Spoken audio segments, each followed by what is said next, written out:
लगाया जाता, लेकिन अब तक जहां भी हम गए वहां किसी ने जरूर कहा होगा कि 10,000 रुपए में ज्वाइनिंग है, 50,000 रुपए दोगे तो एक साल में 2 लाख मिल जाएंगे। ऐसा कुछ हुआ है क्या? हुआ है ना?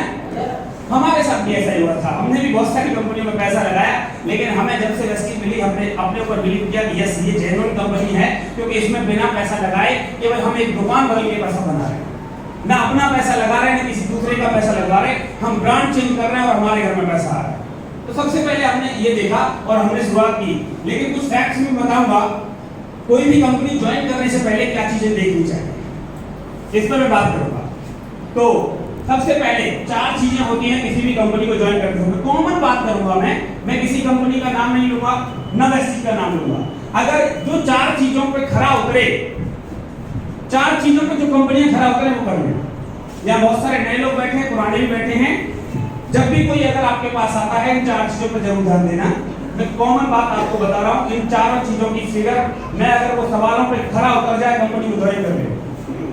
तो पहला नंबर 1, हमें कंपनी ज्वाइन करते समय सबसे पहली चीज हमें कंपनी की प्रोफाइल देखनी चाहिए। देखनी चाहिए कि नहीं? प्रोफाइल मींस क्या है कि हम अगर किसी डॉक्टर से अपना इलाज कराना चाहते हैं तो हम पहले डॉक्टर की प्रोफाइल देखते हैं कि नहीं देखते? देखते हैं ना? ऐसा तो नहीं है किसी डॉक्टर पे हम अपने बच्चे का इलाज कराएं जी, एमबीबीएस की कल उसने दुकान खोली है जी और हम उसमें अपने बच्चे का इलाज कराना पसंद करें। करते हैं क्या? नहीं करते ना। तो होता क्या है कि प्रोफाइल में हमें देखना चाहिए कि कितने साल से चल रही है, कितने साल हो चुके हैं। मैं केवल वेस्टेज की बात नहीं कर रहा हूं, मैं कॉमन बात कर रहा हूं। ये देखिए कि आपको कितने साल हो चुके हैं, कंपनी कितने साल से काम कर रही है आखिरकार। क्योंकि हम किस पे इलाज कराना पसंद करते हैं? जिसका एक्सपीरियंस, जिसको बहुत साल हो चुके हों, जिसका एक्सपीरियंस नॉलेज अच्छी हो चुकी हो और बिलीव हो गया हो कि हाँ यार डॉक्टर 10-15 साल से काम कर रहा है, उस पर लोग भी ठीक हुए हैं, उसी पे इलाज करवाते हैं अपने बच्चों का या अपना। होता है कि नहीं? तो कितने साल से है आखिरकार? ऐसा तो नहीं है कि कहीं अभी शुरुआत हुई हो। कहते हैं बहुत सारे लोग हम तो भी बच्चे हैं। तो आप पहले ये देखिए कितने साल से है। दूसरी चीज उसमें एक्सपीरियंस है कि नहीं है। एक्सपीरियंस एंड नॉलेज ये बहुत डिपेंड करती है। एक्सपीरियंस किसको होना चाहिए? नंबर 1, एक्सपीरियंस होना चाहिए उसके ओनर को, मालिक को। बहुत सारे लोग क्या होता है, अरबपति के पास बहुत अरबों रुपए होते हैं, वो पार्टनरशिप में अपनी कंपनियां खोल लेते हैं। यहाँ पार्टनरशिप में अरबपति ने पैसा लगाया, एक यहाँ नेटवर्कर हायर किया और उसके बाद क्या होता है, ये नेटवर्क बनाने का काम करता है, अरबपति पैसा बनाता है। क्योंकि मालिक की बात कर रहा हूं मैं, एक्सपीरियंस उसे होना चाहिए एक को। तो यहाँ पे अरबपति ने पैसा लगा दिया, बिजनेसमैन ने नेटवर्कर हायर किया और वो नेटवर्कर जो है टीम बनाने का काम करता है, उसमें प्रोडक्ट फ्लो होते हैं। पार्टनरशिप हमेशा टूट जाती है। ऐसी पार्टनरशिप क्यों टूट जाती है? क्योंकि एक बिजनेसमैन जो अरबपति है वो अपने बिजनेसमैन थॉट से सोचता है। अगर उसे 1 रुपए का भी लॉस हो रहा होगा एक आदमी पर, तो वो बिजनेसमैन जो है आगे नहीं चलेगा। पैसा लगाया, नेटवर्क हायर किया, ऐसी कंपनियां बहुत सारी डूबी हैं। पार्टनरशिप जहां होती है, क्या पार्टनरशिप हमारी जिंदगी में चलती है क्या? पार्टनरशिप टूट जाती है ना साल 2 साल में, क्योंकि यहाँ पे थॉट अलग हो जाती है। तो हमेशा देखना कि कंपनी कहीं पार्टनरशिप में तो नहीं है। दूसरी चीज देखना उसको एक्सपीरियंस है कि नहीं है, मालिक को। बहुत सारे मालिक यही काम कर रहे हैं आजकल। पैसा लगा दिया, नेटवर्क टीम बना रहा है, नेटवर्कर ने कहा लोगों का इसमें फायदा होगा, अरबपति सोच रहा है, बिजनेसमैन सोच रहा है कि नहीं यार इसमें मेरा लॉस हो जाएगा, मैं पैसा नहीं लगाऊंगा। एक बार नेटवर्कर ने मान ली, चलो ठीक है, दोबारा इसने कोई सलाह दी अगर इस बिजनेसमैन को, तो ये दोबारा सलाह जैसे ही देगा ये कहेगा यार तुम बार-बार ऐसी सलाह ले आते हो जिसमें मेरा लॉस हो जाएगा, बंद करो इसे। क्योंकि वो बिजनेसमैन है, वो बिजनेसमैन की थॉट से सोच रहा है, होगा कि नहीं होगा। इसलिए हमेशा ध्यान रखना कहीं कंपनी पार्टनरशिप में तो नहीं है, कहीं बिजनेसमैन ने पैसा लगा रखा हो और नेटवर्कर उसका सीईओ बनके उसे काम कर रहा हो, ऐसा तो नहीं है कहीं। ये भी हमेशा ध्यान रखना चाहिए, क्योंकि पार्टनरशिप कभी ज्यादा नहीं चलती। उसे एक्सपीरियंस है कि नहीं है नेटवर्किंग का। बहुत सारे लोग अपनी कंपनी बना के शुरू कर देते हैं, बोले हम अपनी कंपनी बनाएंगे, और उन्हें नॉलेज नहीं होती, एक्सपीरियंस नहीं होता।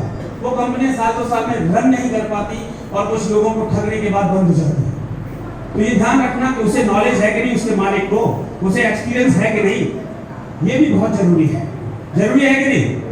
तो ये चीज देखनी चाहिए, उसे एक्सपीरियंस है कि नहीं। तीसरी चीज हमें प्रोफाइल में देखनी चाहिए कि कितने देशों में चल रही है, कितने देशों में है। क्यों देखना चाहिए?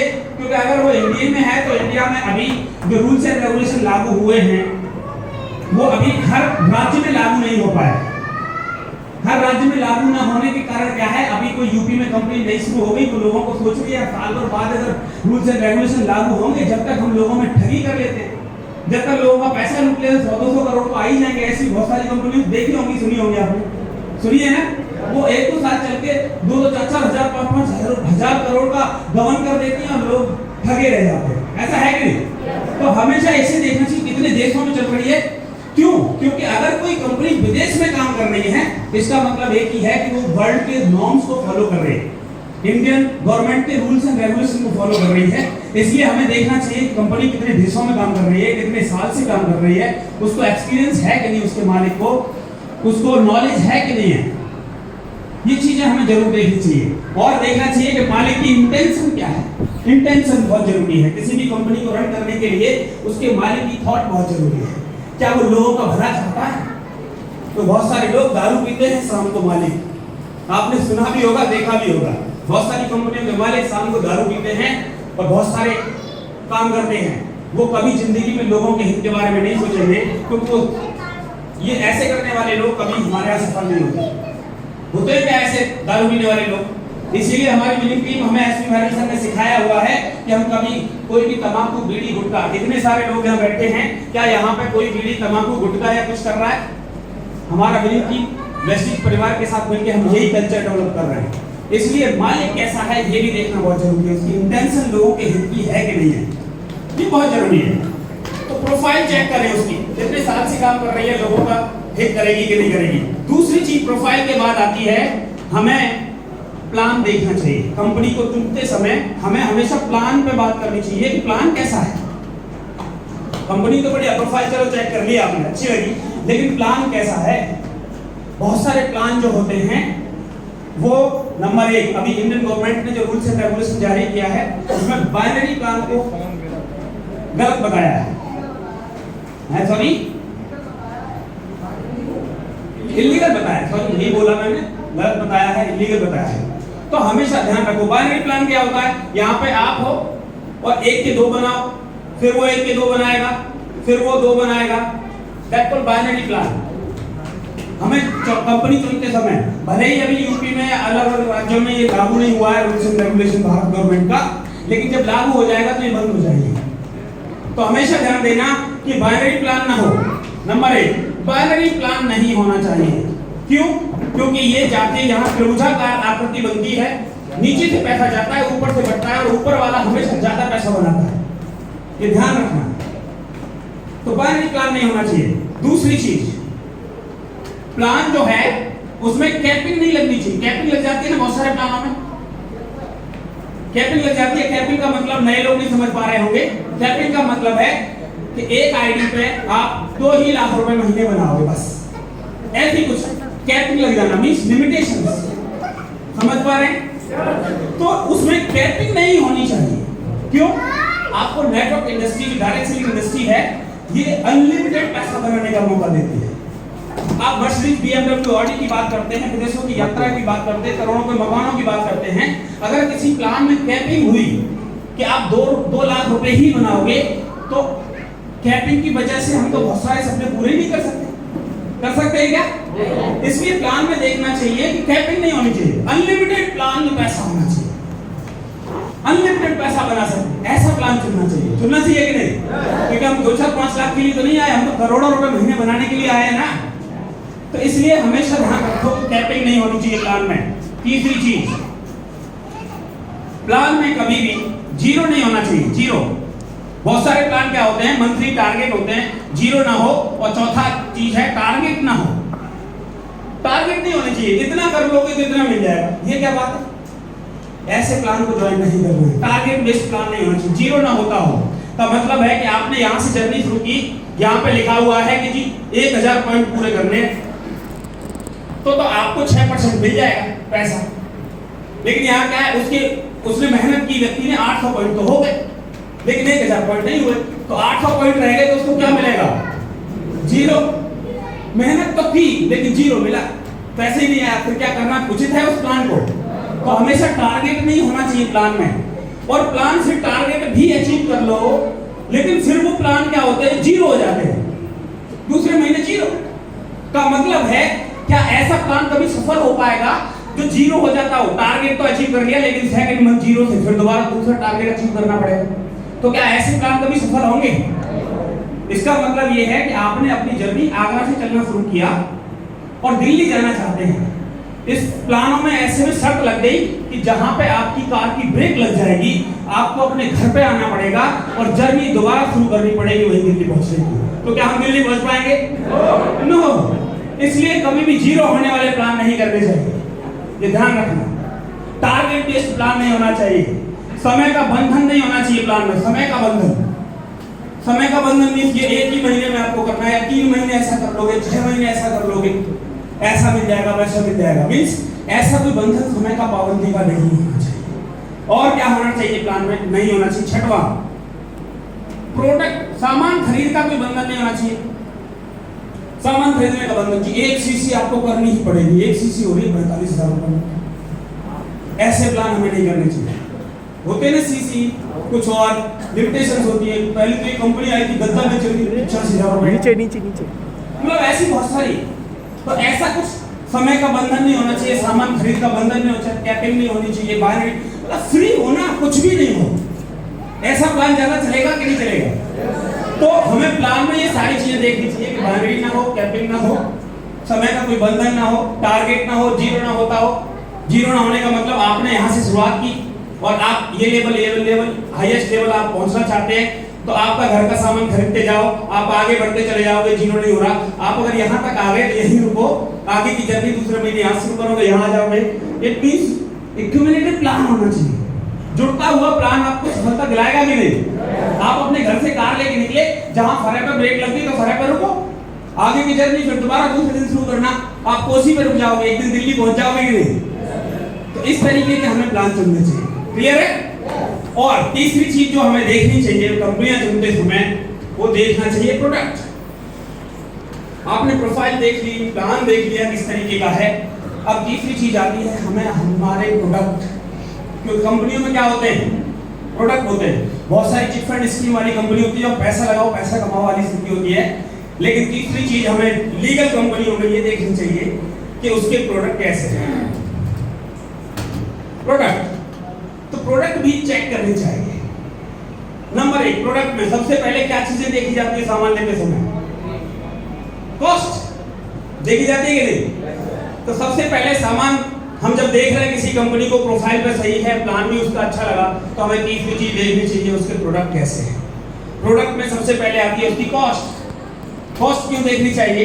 क्योंकि भारत में लगभग 80 से 90% जनता जो है, हमारे परिवार जो है, lower class and middle class को बिलोंग करते हैं कि नहीं? इसलिए हमें सबसे पहले प्रोडक्ट में कॉस्ट देखनी चाहिए। कॉस्ट क्यों देखनी चाहिए? क्योंकि कॉस्ट इफेक्टिव अगर प्रोडक्ट होंगे तो हमारी पॉकेट हम अपने परिवार के लिए खरीद सकते हैं। तो सबसे पहले हमें कॉस्ट देखनी चाहिए। अगर कॉस्ट हाई है किसी भी प्रोडक्ट की, तो हमें उसके बारे में ज्यादा समझाने की जरूरत पड़ेगी कि एक बार बिक जाए कैसे भी पड़ेगी कि नहीं? क्योंकि हमारी जब किसी को बताने जाते हैं और प्लान बताते हैं, प्रोडक्ट के बारे में बताते हैं, तो सबसे पहले वो परिवार उठा के ये देखता है कि यार ये प्रोडक्ट कितनी रेट, और उसकी एमआरपी ढूंढ रहा होता है, वो मतलब उसकी कॉस्ट ढूंढ रहा होता है। जैसे ही उसे कॉस्ट दिखाई देती है 2000 रुपए, वो चुपचाप अपने आप को प्रोडक्ट को रख देता है, अपने आप को क्लोज करके बैठ जाता है। ऐसे बोले आप बता ले, तो आया तो है, मेरा दोस्त है, लेकिन मैं खरीदूंगा तो नहीं, क्योंकि उसकी पॉकेट में नहीं आ रहा वो। तो सबसे पहले उसकी कॉस्ट देखनी चाहिए कि नहीं? तो सबसे पहले उसकी कॉस्ट देखो। अगर हमारे हिसाब से मुताबिक मार्केट के कंपैरिजन के बराबर जो प्रोडक्ट है मार्केट में, उसके बराबर की अगर कॉस्ट है, तो हमें लेने में परेशानी होगी क्या? नहीं होगी, किसी को नहीं होगी ना। तो हमें सबसे पहले कॉस्ट देखनी चाहिए। दूसरी चीज, प्रोडक्ट में हमें देखना चाहिए कितने सेक्टर में काम कर रही है। सेक्टर कितने हैं? बहुत सारी कंपनियां एक सेक्टर पे काम कर रही है। कोई ब्यूटी कॉस्मेटिक पे काम कर रही है, कोई प्लास्टिक इंडस्ट्री पे काम कर रही है, कोई केवल हेल्थ के एक प्रोडक्ट पे काम कर रही है, हेल्थ सेक्टर पे काम कर रही है कि नहीं? तो हमें यह देखना चाहिए सेक्टर कितने हैं। क्यों? क्योंकि अगर हमारी इस बास्केट में हर चीज के सेक्टर है, means home care, personal care, beauty cosmetic, health care, है ना, स्किन केयर, इलेक्ट्रॉनिक्स, आटा दाल चावल, सब कुछ आपको अगर इस मॉल में एक ही जगह पर मिल जाए तो ज्यादा बिक्री होगी कि नहीं? ज्यादा बिक्री होगी तो ज्यादा पैसा आएगा कि नहीं? यस। तो हमें ये देखना चाहिए सेक्टर कितने हैं।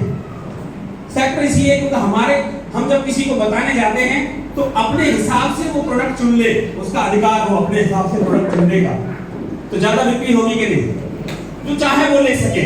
अगर आपसे मैं कह दूं आप अपनी मर्जी से मन का भी सामान खरीद सकते हो, जो चाहे वो मिलेगा, तो आप खरीदना पसंद करोगे कि नहीं? लेकिन मैं कहता हूं कि इसमें ब्यूटी कॉस्मेटिक है, केवल आपको केवल वो लिपस्टिक और नेल पेंट और वही चीजें मिलेंगी और कुछ नहीं मिलेगा।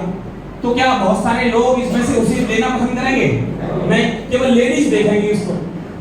तो इसलिए हमें हमेशा ये देखना चाहिए कि सेक्टर कितने हैं। तीसरी चीज हमें प्रोडक्ट में ये देखना चाहिए कि वो केमिकल फ्री है कि नहीं है। केमिकल फ्री क्यों? क्योंकि आजकल हर परिवार अवेयर हो चुका है केमिकल से बचने के लिए। तो वो केमिकल फ्री प्रोडक्ट है कि नहीं है? क्या आप केमिकल से बचना चाहते हैं?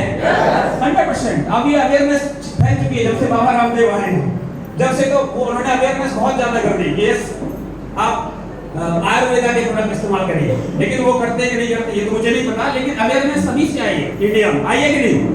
तो यहाँ पे केमिकल फ्री प्रोडक्ट होना चाहिए। और प्रोडक्ट में क्या देखना चाहिए? नंबर 4 चौथा, वो मार्केट से अलग होने चाहिए प्रोडक्ट। नेटवर्क मार्केटिंग कंपनी में हमेशा मार्केट से अलग प्रोडक्ट होने चाहिए। क्यों? क्योंकि मार्केट से अलग होगा तो हम तुरंत 2 किलोमीटर दूर 1 किलोमीटर दूर से जाके ले आएंगे खत्म होने से पहले। लेकिन अगर मार्केट से अलग नहीं है, अगर किसी ने अपना टाटा ठीक है अपना ठप्पा लगा के और कंपनी ने निकाल दिया है, तो शाम को अगर रिश्तेदार आ गए तो क्या करेगी? अगर वो खत्म हो गई तो हाउस वाइफ कहेगी बगल की दुकान से ले आओ ना। तो क्या हमारी बिक्री होगी? तो दुकानदार की बिक्री होगी कि नहीं? इसलिए मार्केट से डिफरेंट प्रोडक्ट होने चाहिए तो ही कंपनी ज्यादा चलेगी। और 5वां, अवेलेबल है कि नहीं? उपलब्धता अवेलेबल ना, क्या लिखूं? उपलब्धता अवेलेबिलिटी कैसी है प्रोडक्ट की? बहुत सारी कंपनी के आज भी प्रोडक्ट दिल्ली, मुंबई, चेन्नई और मद्रास से आज भी डिलीवर्ड होते हैं कोरियर द्वारा। बहुत सारी कंपनियां ऐसी हैं, लेकिन क्या अवेलेबल है? बाबा रामदेव की दुकान ज्यादा क्यों चलने लगे? क्योंकि गली के नुक्कड़ पर निकलो तभी हमें प्रोडक्ट मिल जाते मिलते हैं। इसलिए उसका टर्नओवर बहुत बड़ा हो गया कि नहीं? अगर इजी अवेलेबल हैं प्रोडक्ट, हमारे शहर में ही 2 4 6 जगह पर मिल जाते हैं, तो हम तुरंत जाएंगे, तुरंत खरीद लाएंगे, तो ज्यादा बिक्री होगी कि नहीं होगी? इसलिए प्रोडक्ट की अवेलेबिलिटी भी देखनी चाहिए कि इजी से हमें हमारे लिए हमारे घर की जरूरत के प्रोडक्ट मिल जाएंगे कि नहीं मिल जाएंगे। क्लियर है? तो उपलब्धता कैसी है? 6वां चीज उस प्रोडक्ट में हमें क्या देखना है कि सेक्टर है, केमिकल फ्री है, कोई सामान जो है हमारे मन मुताबिक उसकी क्वालिटी और पैकेजिंग कैसी है। पैकेजिंग में इसलिए बोल रहा हूं कि बहुत सारी कंपनियां ऐसी पैकेजिंग लेके आती है जो हमें अच्छी नहीं लगती। पैकेजिंग का बहुत बड़ा फर्क है। क्यों? क्योंकि अगर पैकेजिंग बढ़िया नहीं हुई आज की जनरेशन और आज के समाज के हिसाब से, आज के युग के हिसाब से, तो हम उसे लेना पसंद नहीं करते। पैकेजिंग भी बहुत इफेक्ट डालती है। क्यों? बताता हूं, एक एग्जांपल देता हूं। बाटा की क्वालिटी में कोई कमी है क्या? जूता है एक बार खरीद लो तो टूटता नहीं है, सही बात है कि नहीं? लेकिन कितने यंग लोग यहाँ बैठे हैं जो बाटा के प्रोडक्ट खरीदना पसंद करते हैं? क्वालिटी में कोई कमी, दाम में कोई कमी नहीं, लेकिन फिर भी क्यों नहीं लेते? क्योंकि उसकी ब्रांड इमेज जो है वो बूढ़े लोगों की बन चुकी है, इसलिए ना। तो पैकेजिंग अगर यंग जनरेशन के हिसाब से अच्छी लगने वाली है, अट्रैक्टिव है, तो हम खरीदेंगे कि नहीं खरीदेंगे? पैकेजिंग पर भी ध्यान देना चाहिए कि अच्छी पैकेजिंग है। तो प्रोडक्ट खरीदते समय प्रोडक्ट उसमें देखना चाहिए, कंपनी चुनते समय कि उसके प्रोडक्ट की कॉस्ट कैसी होनी चाहिए, सेक्टर कैसे है, केमिकल फ्री है कि नहीं, मार्केट से अलग है कि नहीं, उसकी अवेलेबिलिटी है कि नहीं, और पैकेजिंग कैसी। इन चीजों पर हमें ध्यान देना चाहिए। दे सकते हैं। और चौथी चीज आती है किसी भी कंपनी को बड़ा ऊंचाइयों पे ले जाने के लिए कंपनी का विजन कि कंपनी और कितने देशों में कब कब जाने वाली है। बहुत सारे लोग गली नुक्कड़ से शुरू कर देते हैं, बोले अभी तुमने शुरुआत की है। अगर उसका मालिक विजनरी नहीं है तो कंपनी को जल्दी बहुत सारे देशों में कभी रन नहीं करवा सकता, क्योंकि दूरदर्शिता उसके अंदर नहीं है। तो हमेशा ये ध्यान रखिए कि दूरदर्शिता किसी भी काम को आगे बढ़ाने के लिए बहुत जरूरी है। किसी भी फील्ड में हो, वो जरूरी नहीं है किसी में हो। क्लियर है कि नहीं? तो इसलिए हमेशा विजनरी होना चाहिए उसका मालिक। विजन मींस हमारे यहाँ पे 2020 2020 का क्या टारगेट है, उसने आगे के 5 साल 2025 का क्या टारगेट बना रखा है, 2030 का क्या टारगेट बना रखा है। कम से कम एक कंपनी ओनर जो है आगे के आने वाले 10 से 15 साल का विजन लेके चलता है कि अगर हम 10 साल बाद उनके देशों में होंगे तो हमारे लिए आज के समय में क्या चीजों की जरूरत है। इसलिए हमेशा विजनरी विजन देखो, उससे पूछो कि आपके ओनर का क्या विजन है, विजनरी है कि नहीं है, इंटेंशन तो पता चले। तो वो चीजें हमें देखनी चाहिए, वो देख सकते हैं। तो मैंने एक कॉमन बात करी है 4 चीजों पर। नंबर 1 प्रोफाइल, दूसरा है प्रोडक्ट, और दूसरा प्लान, और तीसरा प्रोडक्ट, और चौथा है विजन। ये किसी भी कंपनी का एक ग्राफ में जाके इन सारे सवालों पे जाके चेक कर लेना दोस्तों। कोई जो कंपनी खड़ी उतरे उसे कर लेना। मैं ओपन चैलेंज करता हूं वेस्टीज के लिए। वेस्टीज ऐसी कंपनी है, एकमात्र आपको कंपनी मिलेगी केवल वेस्टीज जिस पे ये सारे सवालों पर खरा उतरेगी। क्यों? क्योंकि कंपनी ओनर पार्टनर नहीं है। गौतम बाली जी को एक्सपीरियंस है 27 साल का नेटवर्क मार्केटिंग का। गौतम बाली जी को नॉलेज है इसके बारे में, क्योंकि वो फाइजर कंपनी के सीईओ रहे 10 साल। फिर उसके बाद नेटवर्क मार्केटिंग की सबसे बड़ी कंपनी मलेशिया की एल्केन इंटरनेशनल, उसके सीईओ रहे। फिर उसके बाद 1996 में अपने इंडिया की भारत की कंपनी यहाँ पे मोदी केयर आई, उसके सीईओ रहे 1996 से 2003 तक। उसके सीईओ जो घर घर जाके उन्होंने जीरो से लेके बोर्ड पर प्लान दिखाए, लीडरशिप जहां नहीं थी लीडरशिप क्रिएट करी, उनको एक्सपीरियंस है, नॉलेज है। 2003 में जब देखा उन्होंने बहुत सारी कंपनी इंडिया में आके हमारे भारतीय लोगों को ठग रही हैं, लूट रही हैं, तो उन्होंने एक निर्णय किया कि मैं एक ऐसी कंपनी बनाऊंगा जो हमारे लोगों के लिए दुख दर्द को दूर करेगा। 2004 में वैश्विक परिवार का निर्माण किया।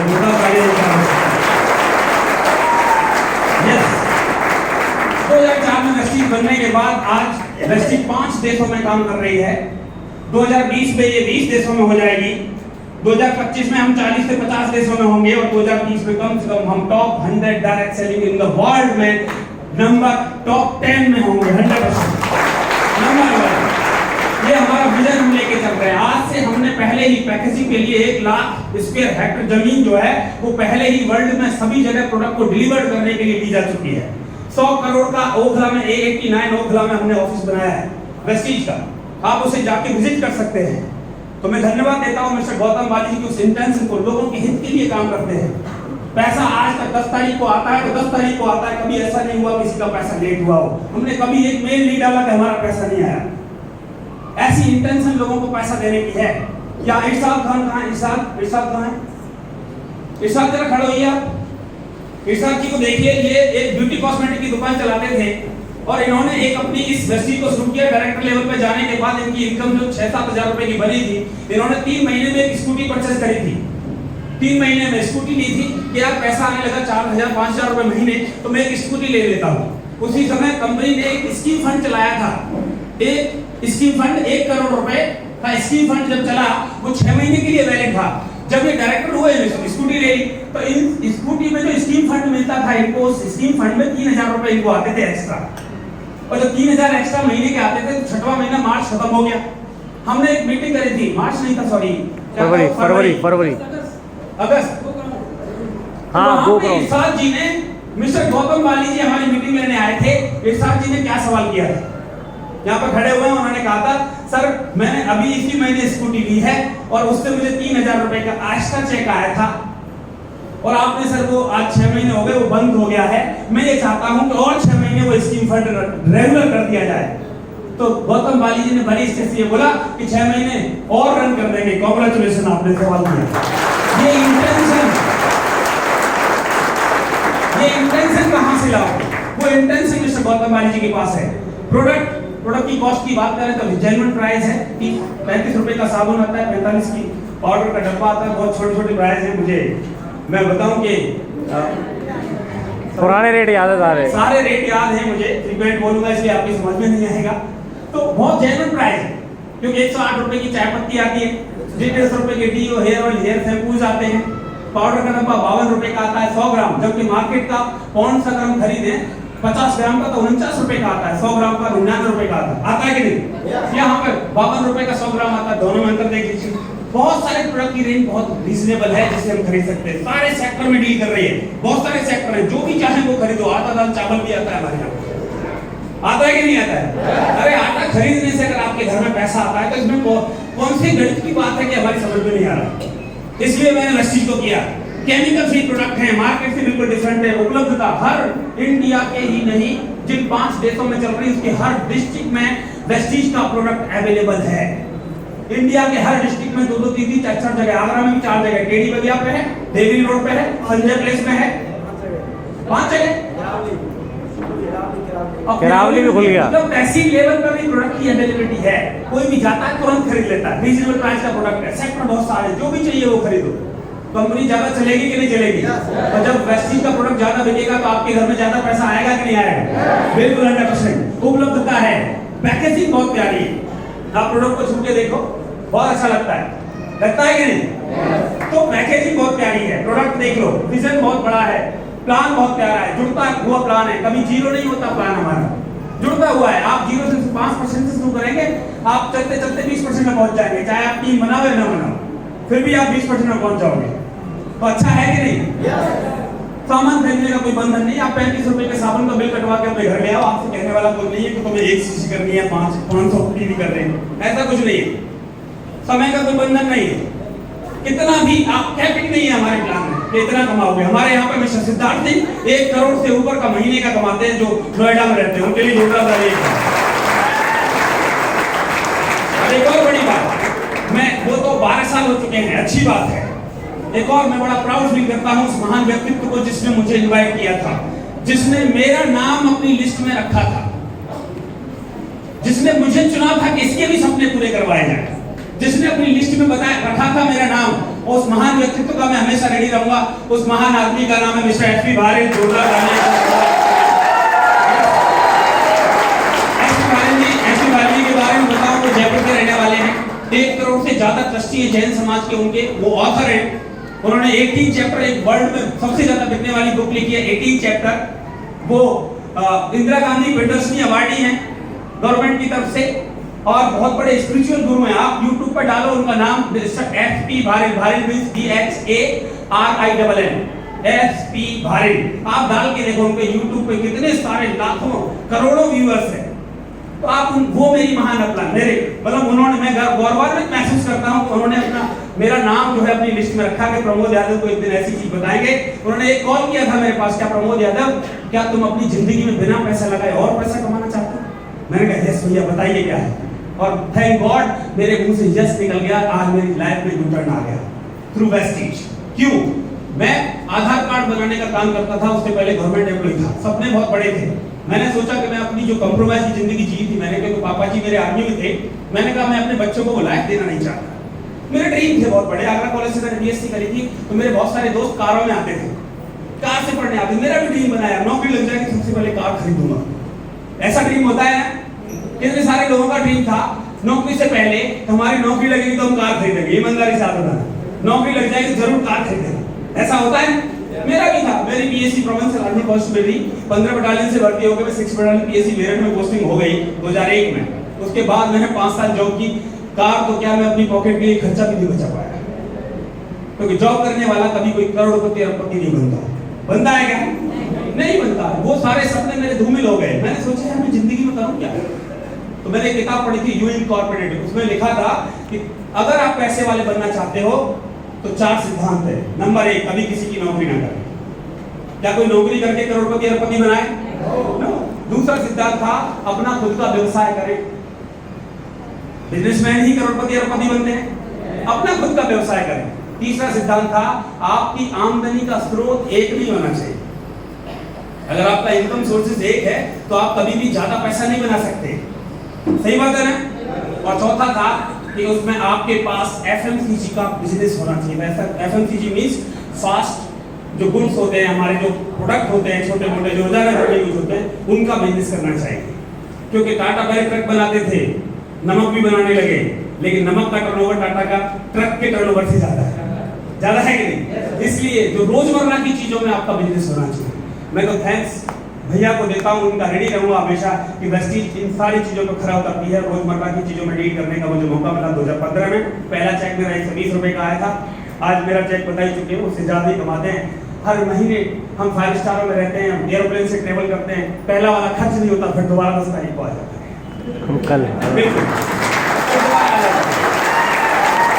और हमने मिशन छेड़ दिया है, कि हम लोगों की जिंदगियों को बदल के रख देंगे। ऐसे लोग लेकिन जो अपनी जिंदगी में सपने देखते हैं, जिनके कुछ सपने हैं, जो जुनूनी हैं, कुछ करना चाहते हैं अपने परिवार के लिए, वो जीना चाहते हैं अपनी जिंदगी, ऐसे लोग नहीं जी। किसी से मैं काम दिखाने गया था, मैंने कहा भाई साहब आपको पैसा कमाना, बोले पैसे की बात मत करो। अरे तो काय की बात करें भाई जिंदगी। कुछ लोग हैं ऐसे जो पैसे से एनर्जी करते हैं। यहाँ कोई तो नहीं बैठा ऐसा?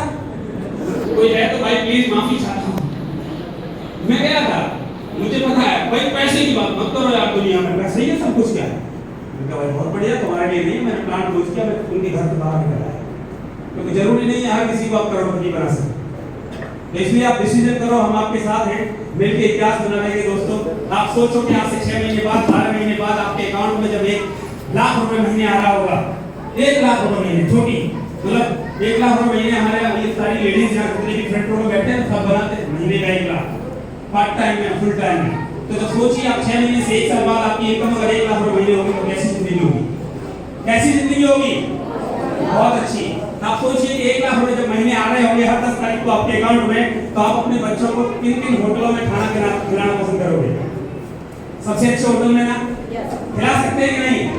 आप सोचिए ना, 1 लाख रुपए महीने आ रहे होंगे आपके अकाउंट में, तो आपके घर में कौन सी कार होगी?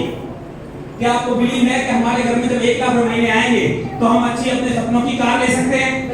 जब 1 लाख रुपए महीने आ रहे होंगे तो अपना अच्छा घर बना सकते हैं? और जब 1 लाख रुपए महीने आ रहे होंगे तो सबसे आगरा के सबसे टॉप कॉलेज में, स्कूल में अपने बच्चों का एडमिशन करा सकते हैं? जब 1 लाख रुपए महीने आ रहे होंगे तो 1 BHK के घर में जब घचमच रहती है, एसी भी नहीं लगा, उस घर को बदल सकते हैं कि नहीं बदल सकते? बदल सकते हैं। 100% हमारी दुनिया बदल सकती है। लेकिन एक ही बात है, लास्ट में कहूंगा, अगर आप अपने पर बिलीव करते हैं तो। क्या आप अपने को बिलीव करते हैं? दोस्तों सोचने की हिम्मत करो, बस change your thought, change your life, आपकी दुनिया बदल सकती है। Thank you all of you, आपने मुझे हम लोग आज मिलकर क्लास बनाएंगे। Thank you, back to please.